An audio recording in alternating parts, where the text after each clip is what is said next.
Today I'm going to be taking a look at the forehand ground stroke of Jay. Jay is a member of the forums at essentialtennis.com and just posted this video of himself hitting. And I decided I'm going to take a look at your forehand, Jay, because the angle that this was shot from is very similar to some good footage I have of Andre Agassi. And this footage on the right was given to me by Will at fuzzyyellowballs.com. Will, thank you very much for allowing me to use this footage. Now, Jay, we're going to go ahead and start taking a look at what you have going on here. And I'm going to start off by playing this at full speed so that people get a sense of what we're working with here. And we're just going to look at one forehand swing. So check this out. Go ahead and watch that one more time.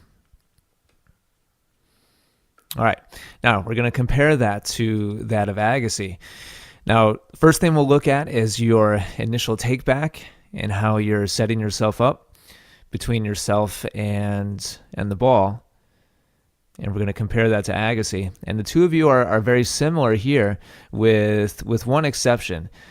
Agassi has a little bit more of an open stance, and this is something that I feel is, to a certain extent, a style choice, and also depends on what type of shot you're getting ready to hit. Now, both of you were in similar circumstances here. Both of you have plenty of time. Both of you are in balance on the baseline, pretty much in the same spot on the baseline. And Agassi has chosen to hit with a little bit more of an open stance, which I think a lot of times will allow him to make a little bit more rotation forwards towards the ball. I'm going to show you where that comes into play a little bit later. But the important parts I think you're doing well with, Jay. I like how you've taken your racket back with your racket face closed and the tip of the racket pointing up. I also really like how you've taken your left arm across your shoulder. And if we look over here at Agassi, I mean, you're very, very similar to what he's got going on here. So overall, I think you're doing a really nice job with setting yourself up and taking the racket back. Now, as we continue, you do a nice job of dropping your racket below the ball. I'm going to guess that you make a good amount of topspin on your forehand, and we'll take a look at Agassi as well as he drops.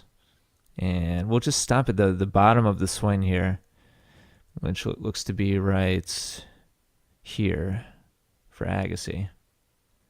And now over to you. We'll make sure you're at the bottom of the swing as well.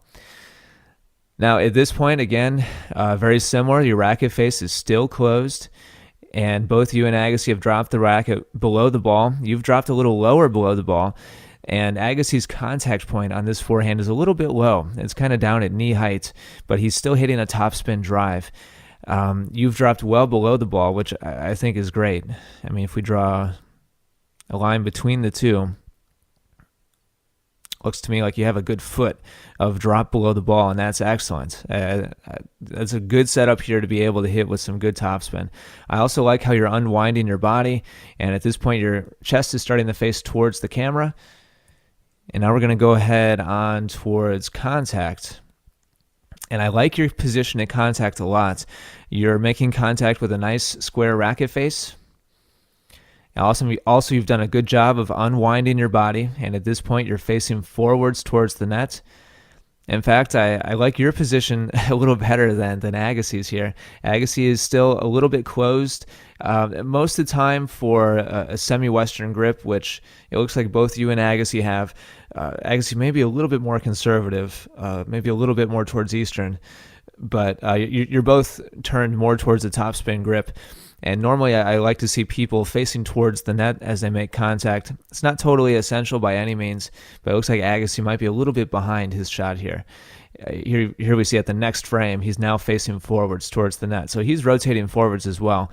But you've done a nice job of getting out in front of yourself and making contact out in front. So this is probably one of the best things that you do about your swing. Now, moving forwards is what you really need to work on. You have a windshield wiper type follow through, which is fine. And I chose this forehand from Agassi because he does the same. He makes a windshield wiper follow through in this video. But the problem here is where your racket really slows down and stops, which is right here in front of you.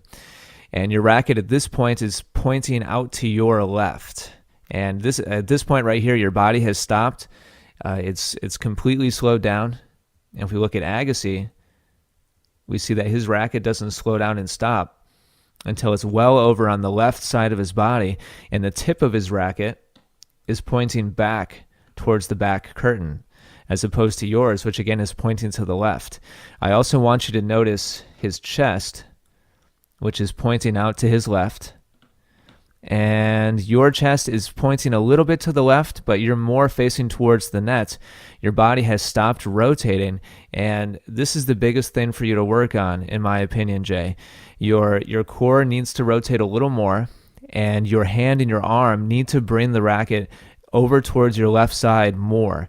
Your follow through is abbreviated, and it's not traveling as far as it should, and so your potential to create power and spin is just not what it should be. And you could argue and say that, well, Agassi follows through longer because he's accelerating faster, he's hitting the ball harder. Well, it's kind of the chicken or the egg there. If you want to accelerate faster, if you want to make more speed and more power, you have to lengthen your swing. And this is going to be the biggest way for you to do that, is in this position right here, because your follow through is just too abbreviated. So again, let's go back to yours, and we'll just watch this in slow motion as you make contact to come around and across, and you finish with your palm and your racket facing towards the net. Whereas Agassi, let me take this back a couple of steps, as he follows through, goes completely over to his left side. And if you watch this entire video of Agassi, which is on YouTube, if you go over to Fuzzyola Ball's page, you'll see that he hits a variety of forehands in this video. He hits some that are very traditional, up over his shoulder. He hits others that are more of a windshield wiper follow-through, like this one that I chose. But in each one, he finishes well over on his left side with his racket. If you were standing over to his right, let's say if you're in the crowd, like over here somewhere, you'd be able to see his racket back behind him, behind his back. And Jay, your racket never gets back there. And so I think that's the biggest thing for you to work on. But Jay, keep up the good work. Thank you for posting on the forums at essentialtennis.com. And maybe I can help you out again in the future with some video analysis.